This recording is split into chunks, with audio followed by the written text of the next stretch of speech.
ఇప్పటికీ మొత్తం 1875 క్లస్టర్లలో ఇప్పటిదాకా నమోదైనటువంటి అటెండెన్స్ 16,78,197 మంది ఇవాల్టి వరకు మనకు అటెండెన్స్ రిజిస్టర్ అయింది. మన రాష్ట్రంతో పాటు 12 దేశాల్లో 18 సెంటర్లలో ఈ ప్రోగ్రాం ఇప్పుడు కూడా లైవ్ నడుస్తూ ఉంది. వాళ్ళకు కూడా టైం జోన్ డిఫరెంట్ అయినా కూడా శ్రమ కోర్చి కూర్చున్నందుకు వాళ్ళకు కూడా ప్రత్యేకంగా ధన్యవాదాలు తెలియజేయాల్సిందిగా అధినేత చెప్పారు. వాళ్ళందరితో పాటు ఇవాళ 2 రోజుల పార్టీ మహానాడు ముగింపు మాటను ఇచ్చేటువంటి సమయం ఆసన్నమైంది. ఇది ముగింపు కాదు, భవిష్యత్ కార్యాచరణకు ప్రారంభం. కష్టకాలాన్ని కర్తవ్యంగా మార్చినటువంటి నాయకుడు, పోరాటాన్ని ప్రజా తీర్పుగా మార్చినటువంటి నాయకుడు, ప్రజా విశ్వాసాన్ని విజయంగా మార్చినటువంటి నాయకుడు, ఆ విజయాన్ని రాష్ట్ర పునర్నిర్మాణంగా మారుస్తున్నటువంటి నాయకుడు మన చంద్రబాబు నాయుడు గారు. తెలుగు ప్రజల భవిష్యత్తు గురించి ఆలోచించే నాయకుడు, ప్రతి కుటుంబ భవిష్యత్తు కోసం శ్రమించే నాయకుడు, పార్టీకి దిశను, కార్యకర్తలకు ఉత్సాహాన్ని, రాష్ట్ర భవిష్యత్తును నిర్దేశించే సందేశాన్ని ఇవ్వవలసిందిగా సవినయంగా ఆహ్వానిస్తున్నాం.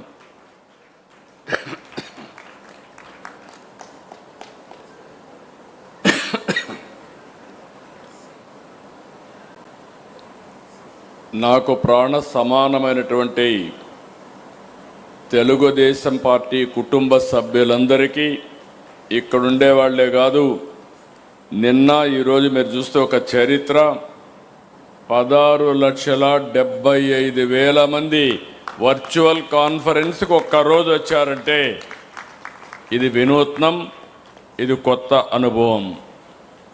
వర్చువల్ మహానాడు అదరగొట్టింది. Wonderful experience.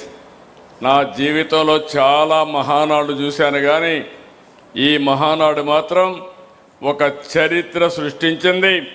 భారతదేశంలోనే కాదు, ప్రపంచంలోనే రాజకీయ పార్టీలు ఏ విధంగా వర్చువల్ కాన్ఫరెన్స్ కానీ హైబ్రిడ్ కాన్ఫరెన్స్ పెట్టాలనో పెట్టే విధంగా ముందుకు పోయే పరిస్థితి వస్తుంది.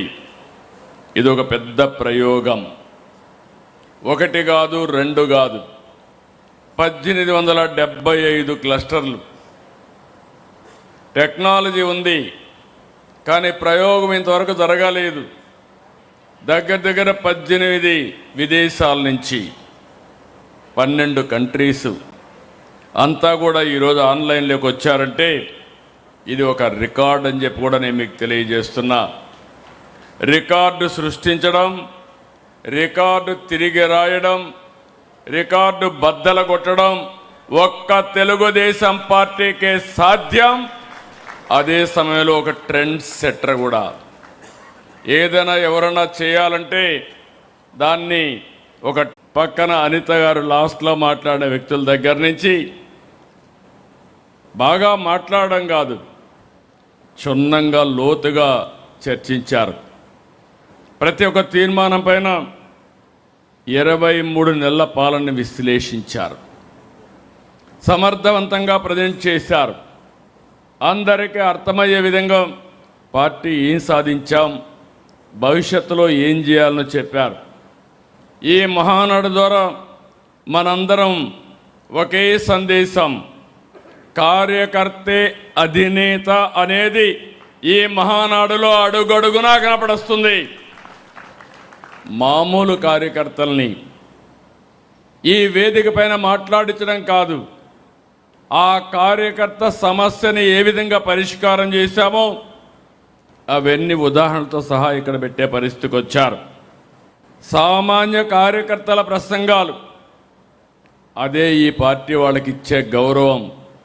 మొన్నటి వరకు చూశారు, రామ్మోహన్ నాయుడు గారు తండ్రి ఎంపీగా ఉంటే, ఆ రోజు పార్లమెంటరీ పార్టీ లీడర్గా ఉంటే, ఆయన అకాల మరణంతో ఆ రోజు నేను ఒక్కసారి ఆలోచిస్తే రామ్మోహన్ నాయుడు గారిని ఒకటే చెప్పాను, నువ్వేం అధైర్యపడద్దు, కుటుంబ పెద్దగా, తెలుగుదేశం పార్టీ కుటుంబ పెద్దగా బాధ్యత తీసుకుంటావు అని చెప్తే, వండర్ఫుల్ ఎక్స్పీరియన్స్.